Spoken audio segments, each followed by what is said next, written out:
वसई विरार शहर पालिकेच्या निवडणुकीसाठी महायुतीचा जागेचा तिढा अखेर सुटलाय। शिवसेनेचे रवींद्र फाटक, आमदार राजन नाईक यांच्या चर्चेनंतर हा मार्ग मोकळा झालाय।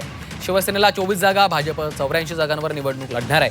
मात्र यातील 3 जागांचा तिढा अद्यापही कायम आहे। तो देखील लवकर सोडवला जाईल असं महायुतीतल्या नेत्यांकडून सांगितलं जात आहे।